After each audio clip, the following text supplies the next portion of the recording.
மூக்கால் அரும்பெடுத்து மூவிரண்டாய்த்தான் தூக்கி நாக்கால் வளை பரப்பி நாற்சதுர வீடு கட்டி நாக்கால் வளை பரப்பி நாற்சதுர வீட்டினுள்ளே மூக்காலை காணாமல் என் கண்ணம்மா முழுதும் தவிக்கிறண்டி.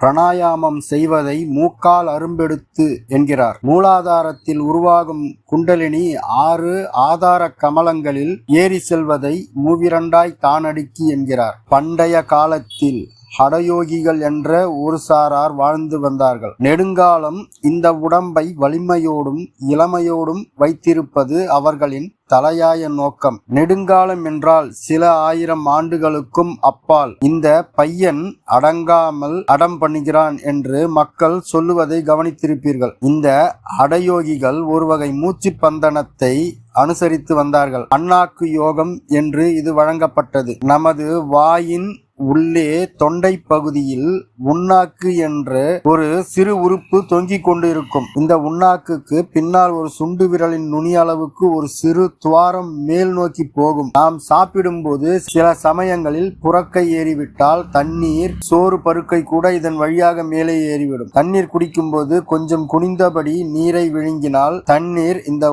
உண்ணாக்கு மேற்புரை வழியாக மூக்கிலே வந்துவிடும். இதன் காரணம் உண்ணாக்கு புறையும் நாசியும் ஒரே இடத்தில் கலந்து இரண்டும் ஒன்றாக இணைகின்றன. ஒரு வாய் அகன்ற பாத்திரத்தில் தண்ணீரை எடுத்துக்கொண்டு அல்லது கிணறு குளம் ஆகிய நீர்ப்பரப்பில் முகத்தை கொஞ்சம் கவிழ்த்து கொண்டு ஒரு நாசித்துளையை விரலால் மூடி இன்னொரு நாசித்துளை வழியாக தண்ணீரை மூக்கால் உள்ளே உறிஞ்ச வேண்டும். தண்ணீர் நாசித்துளை வழியாக மேலேறி அண்ணாக்கு துளை வழியாக வாய்க்குள்ளே வந்துவிடும். வாயில் வந்த நீரை துப்பிவிட வேண்டும். பிறகு இன்னொரு நாசித்துளை வழியாக முன்போலவே தண்ணீரை உறிஞ்சி வாய் வழியாக துப்பிவிட வேண்டும். இதுதான் ஜலநீர்த்தி. இப்படி மூக்கால் உறிஞ்சிய தண்ணீர் வாய் வழியே வருவதற்கும் உண்ணும்போது புறக்கை ஏறுவதற்கும் காரணம் மூக்கின் மேற்பகுதியும் உண்ணாக்கு மேற்புறையும் ஒன்றாக இணைவதுதான். இந்த இடம் ஏறத்தாழ புருவ மத்தியில் சேர்கிறது. அதிகம் சேதமாகாத மண்டை ஓட்டில் ஒரு காது வழியே ஒரு நீண்ட குச்சியை உள்ளே செலுத்தினால் அக்குச்சி உண்ணாக்கு மேற்புறையை ஊடுருவி மறுகாது வழியே வெளியே வரும். இனி ஹடயோகிகள் செய்யும் சுவாச பந்தனத்தை பற்றி பார்ப்போம். நெஞ்சு நிறைய காற்றை கும்பகம் செய்ய வேண்டும். உள்ளே இழுத்த காற்றை வெளியே விடாமல் நாக்கை வாய்க்குள்ளாக சுருட்டி மடக்கி உண்ணாக்கு மேற்புறையில் நுனி நாக்கை நுழைத்து அடைத்து விட வேண்டும்.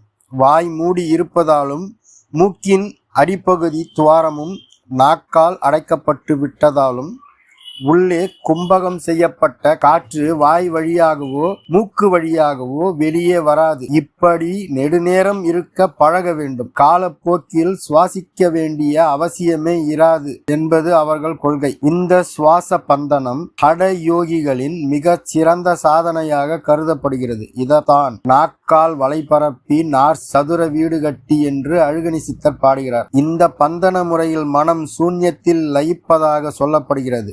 இப்படி மறைந்திருக்கும் இடை பிங்களை சுஷம்னாவின் இயக்கங்கள் ஸ்தம்பிக்கின்றன. மனம் உணர்வற்று போகிறது. இதை விளங்க மூக்காலை காணாமல் முழுதும் தவிக்கிறண்டி என்றார். அடயோகிகள் செய்வது போல் நாக்கை உண்ணாக்கு மேற்புரை கொள்ளே செலுத்திவிட அவ்வளவு சுலபத்தில் முடியாது. நாக்கு எட்டாது. அதற்கு அடயோகிகள் நுனி நாக்கை இழுத்து நாக்கின் நீளத்தை அதிகமாக்கி கொள்வார்களாம். நாக்கு நீளமாகிவிட்டால் போதுமா? மெலிதாக இருக்க வேண்டுமல்லவா?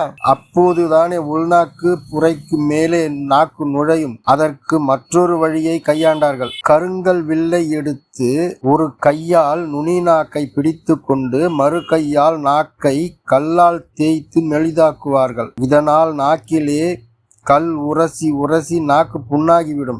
நாக்கிலே வெண்ணெயை தடவி தடவி இந்த புண்ணை ஆற்றுவார்கள். புண் ஆறியதும் மீண்டும் நாக்கு கல்லால் தேய்ப்பார்கள். இப்படி அரும்பாடுபட்டு நாக்கை நீளமாகவும் மெலியதாகவும் ஆக்கி கொண்டு பிறகு நாக்கை உள்ளே மடித்து மேலே அடைக்க பழக வேண்டும். இந்த கடும் முயற்சியிலே செத்துப்போனவர்களே அதிகம். மூக்கால் அரும்பெடுத்து மூவிரண்டாய் தான் தூக்கி நாக்கால் வலை பரப்பி நார் சதுர வீடு கட்டி நாக்கால் வலை பரப்பி நார் சதுர வீட்டினுள்ளே மூக்காலை காணாமல் என் கண்ணம்மா முழுதும் தவிக்கிறண்டி. நாம மீண்டும் அடுத்த ஒரு பதிவில் சந்திப்போம். இந்த பாடல் ரொம்ப பிடிச்சிருந்ததுன்னா உங்கள் ஃப்ரெண்ட்ஸ் அண்ட் ஃபேமிலிக்கு இந்த வீடியோவை ஷேர் பண்ணுங்கள், லைக் பண்ணுங்கள், கமெண்ட் பண்ணுங்கள், சப்ஸ்கிரைப் பண்ணுங்கள். நன்றி.